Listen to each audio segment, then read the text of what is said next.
Hola, bienvenidos una semana más a nuestro canal. Hoy os voy a hablar de la segunda parte de la trilogía original de Asimov, Fundación e Imperio. Fue escrito solamente un año después que la primera parte, en 1952, y después se incluyó en lo que es conocido como el ciclo de Trantor, que incluye varios libros, no solamente esta trilogía. Como la anterior, por supuesto, es ciencia ficción intergaláctica, porque todo sucede en el espacio. Y los personajes, en este caso, los personajes adquieren más protagonismo respecto a la Fundación, aunque la Fundación sigue siendo,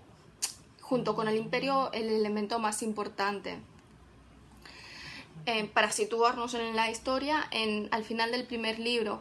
la Fundación entró en contacto con los restos del Imperio, o sea, tuvo conocimiento de que aún está vivo y que aún se estaba utilizando su tecnología. Y por otra parte, el gobierno de Terminus pasó a manos de los mercaderes, pero siendo democrático, que es un punto importante, como después veréis. Los personajes ganan protagonismo porque, al contrario que en el primer libro, que estaba dividido en 5 partes, este solamente está dividido en 2, por lo que cada parte tiene más páginas y por lo tanto Asimov se puede permitir desarrollar más los personajes, y probablemente los personajes también tengan más trascendencia y ganen protagonismo respecto a la Fundación. Sin embargo, a pesar de que tengan más páginas, siguen... no conectas con ellos tampoco, porque no están realmente del todo desarrollados, por lo menos desde mi punto de vista. Y sinceramente creo que esto es algo que Asimov hizo intencionadamente, o sea que no, porque supongo que no, si los lectores conectaban demasiado con los personajes, perderían de su vista la Fundación y el Imperio, que es al final del día es el elemento esencial de la historia de Asimov, porque lo que importa es cómo el Imperio galáctico original colapsa y se destruye, cómo se crea la Fundación para evitar que el conocimiento se pierda, y finalmente cómo la Fundación permite la constitución del segundo Imperio Galáctico, que en teoría va a ser mejor que el primero. Entonces, este libro está dividido en 2. La primera parte se llama El General y la segunda parte se llama El Mulo. La primera parte ocurre unos 40 años después de la última parte de la Fundación y narra el último intento del Imperio de demostrar su dominio y recuperar el control y la gloria perdida. Esta parte explica concretamente cómo el general del Imperio Galáctico, Bel Riose, no sé si se pronuncia así, pero bueno, escucha rumores sobre la existencia de unos magos que son los que realmente Mallow, que se había puesto en contacto con la periferia del Imperio en ese momento. Y se les conoce como magos porque tienen una tecnología mucho más avanzada, porque, por ejemplo, pueden tener la tecnología atómica en el tamaño de una uña, mientras el Imperio necesita, no voy a decir una casa, pero sí, no sé, un Golden Retriever de tamaño. La cuestión es que Bel Riose no cree que eso solamente sean rumores, sino que hay una verdad detrás, y lo ve como su posibilidad de ganar fama, porque hasta ese momento, como pasó en el Imperio Romano, en el momento de colapsarse, los emperadores fueron siguiéndose cada vez más rápido y cada vez duraban menos, porque caían víctimas de complots, sobre todo militares, y se ponía a otra persona en su poder, por lo que el Imperio, digamos que en este momento, limita todas sus fuerzas en defensa, o sea, no, para evitar que los sistemas se rebelen contra el poder del emperador, para evitar que hayan revueltas internas en el propio Trantor donde vive el emperador, y sobre todo para evitar la muerte del emperador y las conspiraciones para terminar con él. Entonces Bel Riose lo ve como una oportunidad de volver a hacer algo para enriquecer y mejorar el Imperio. Gracias a su investigación descubre la ubicación de Terminus, que es el corazón de la fundación, y decide atacar aprovechándose de la superioridad numérica y de recursos que aún tiene el Imperio, porque aunque sí que es cierto que las naves del Imperio y sus armas están muy por detrás de las de la Fundación, la superioridad numérica es abismal, con lo que... y además atacan como de una forma radial, o sea, atacan en 360 grados alrededor del planeta, con lo que es, por mucho más potentes y rápidas que sean sus naves, es difícil luchar en todo este frente, porque son 360 grados, no le están atacando solamente por 2 o 3 frentes. Otro protagonista, aunque no aparece mucho, pero es importante, es Cleón II, que es el actual emperador del Imperio y que es una persona muy enferma y paranoica, ya que teme los complots de que lo hagan caer por todos lados. Estos personajes, de hecho, están, y reconocido por Asimov, están basados en el emperador Justiniano I de Romano y su general Belisarius. Históricamente, Justiniano I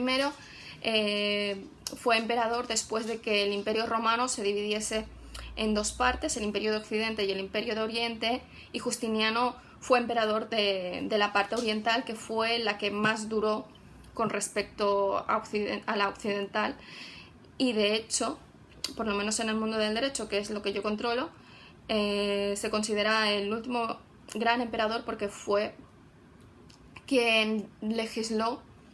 bueno, quien condensó todas las leyes en ese momento en unos tratados, con lo que dejaba de estar disperso y facilitó mucho la vida de los romanos en ese momento. Por su lado, los miembros de la fundación prácticamente no tienen protagonismo porque simplemente deciden que no les hace falta hacer nada porque están protegidos por la psicohistoria de Seldon. De acuerdo con la psicohistoria, al cabo de 1000 años, pues nacerá un nuevo imperio y por lo tanto, como ya lo ha previsto todo y todo lo que va a pasar, pues queda igual lo que ellos hagan, ¿no? O sea, están en un estado de complacencia en el que realmente consideran que no necesitan hacer nada y que todo se va a solucionar solo y sin que pase nada. Pese a ello, hay uno de los miembros más importantes de la fundación, junto con un habitante del planeta de la periferia con la que se había puesto en contacto inicialmente la fundación, intentan parar al general y para ello hacen todo lo posible, y de hecho mucha parte del libro es precisamente sus intentos, que no fructifican, de evitar que el general llegue a atacar a la fundación una vez ya ha dominado todos los planetas que están alrededor, porque son conscientes de que la superioridad numérica y de armas y de naves, de recursos, harán caer a la fundación. Y aquí llega el anticlímax porque realmente termina sin que pase nada, porque al final Cleón II decide que realmente Bel-Riose está ganando demasiado poder y que como consiga controlar la fundación, pues que aunque no sea él, lo van a hacer caer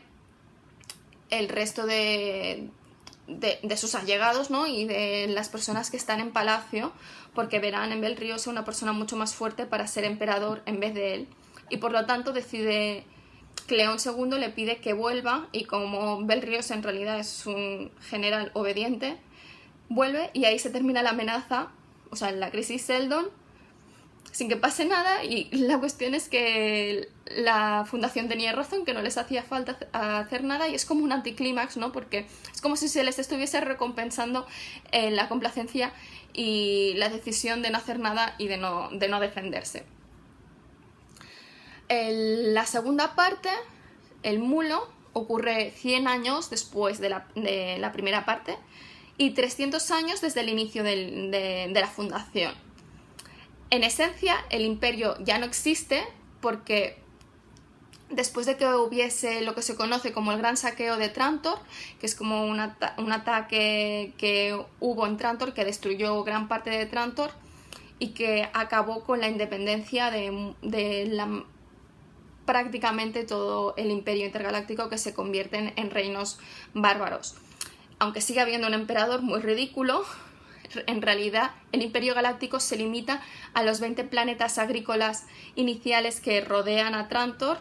y que se llaman planetas agrícolas porque su única función era alimentar a la gran población de Trantor, que estaba dedicada simplemente a la administración del imperio y no tenían tierras de cultivo ni nada. Como os he dicho, básicamente podríamos decir que la galaxia está dividida en 3 partes: el ridículo imperio, la fundación, que es el poder más importante en estos momentos de la galaxia y que cada vez tiene más control, porque ha ido ganando cada vez más control con estos últimos, sobre todo 150 años, que se ha ido expandiendo cada vez a planetas más lejanos. Y después lo que hay en medio, digamos, que no está controlado ni por el imperio ni la fundación, que son estos reinos bárbaros de los que os he hablado después de que el imperio terminase de colapsar. La complacencia de la fundación se ha extendido aún más y están totalmente convencidos de que no les hace falta hacer nada para que llegue el segundo imperio, puesto que es inevitable al haberse pronosticado por Seldon. Y desde mi modo de ver se ha producido como una degeneración, ¿no? Porque cada vez hay como que tienen menos ganas de hacer nada, y al fin y al cabo fue como colapsó el imperio original. O sea, estaban complacidos con su poder y se creían en la cúspide de todo, y precisamente el llegar a esta cúspide y esta complacencia fue lo que empezó, lo que se dejase de evolucionar tecnológicamente, que dejasen de haber avances científicos, y fue lo que acabó creando el colapso. Además, la fundación ha dejado de ser democrática y está siendo controlada por un alcalde que en realidad es como un emperador, que es el tercero de su dinastía, por lo tanto no hace tanto que ha pasado esto. Y por primera vez el cargo es hereditario. Pero esto, por supuesto, hay una parte importante de la fundación que no está de acuerdo, y hay una facción interna que se hacen llamar los demócratas, que está formada sobre todo por comerciantes, que está conspirando para derrocar al alcalde y devolver la democracia a Terminus. Justo en este momento, o sea, cuando están a punto de una guerra civil entre estas dos facciones, aparece una amenaza externa en la forma del mulo, que en realidad es un hombre, porque es un hombre mutante y que tiene la capacidad de manipular las emociones de la gente de forma permanente. Y de este modo empieza a conquistar los sistemas que rodean la fundación, sin que el alcalde se preocupe en exceso. Los líderes de la fundación asumen que Seldon previó este ataque y que no hace falta que hagan nada para que se resuelva la crisis, pero el hecho es de que cuando aparece el mensaje de Seldon, que aparece con cada crisis, este solamente había previsto la guerra civil con los comerciantes, y ellos así porque la fundación había olvidado que la psicohistoria solamente puede prever la tendencia de las grandes masas históricas, pero no de una única persona, la aparición de una única persona, y menos si esta persona es un mutante con esta clase de poderes, porque no es solamente que las personas que tenga alrededor hagan lo que él quiere que hagan, sino que el cambio psicológico que hace en cada persona permanece, y por lo tanto, aunque se vayan a miles o millones de kilómetros de distancia, seguirán siéndole fieles y seguirán haciendo lo que él quiere, y ese es el problema. Bueno, tampoco no os voy a decir al final del todo, ya lo diré cuando explique de la tercera parte, pero para no joderlo todo. Una crítica importante, que no creo que se deba a la traducción, es que hay elipsis de acción sin espacios ni intros, o sea, que hay punto y aparte, pero sin que haya un espacio entre párrafo y párrafo, que cambian totalmente la acción. O sea, tú sabes que ha pasado algo ahí en medio que no se te habla de ella, y sin que se te describa una elipsis, que te hacen perderte en la narración. O sea, por poneros un ejemplo, cuando están el miembro de la fundación que está intentando derrocar al general en Trantor, están yendo hacia la nave y en la línea siguiente ya están dentro de la nave y luchando. O sea, en ningún momento se dice cómo suben de la nave o cómo se ponen a luchar. Eso me lo leí como 3 o 4 veces porque digo, a lo mejor soy yo tonta y no lo estoy viendo, pero no, o sea, es que es así. Esto pasa sobre todo en la primera parte del libro y pasaba también en el primer libro, por lo que seguramente al ser los primeros libros que escribió Asimov, pues tienen estos fallos. Por otra parte, creo que estos libros son muy interesantes, como os dije en el primero, porque son un estudio sociológico de la humanidad. O sea, y las reacciones de la Fundación, por débiles que nos parezcan, son muy reales y han sucedido cosas así. Por lo que es interesante y ayuda a aprender sobre nuestra propia historia. Y bueno, eso es todo y espero que os haya gustado. Si es así, pues dadle al like y si no estáis suscritos, suscribíos y nos vemos la semana que viene.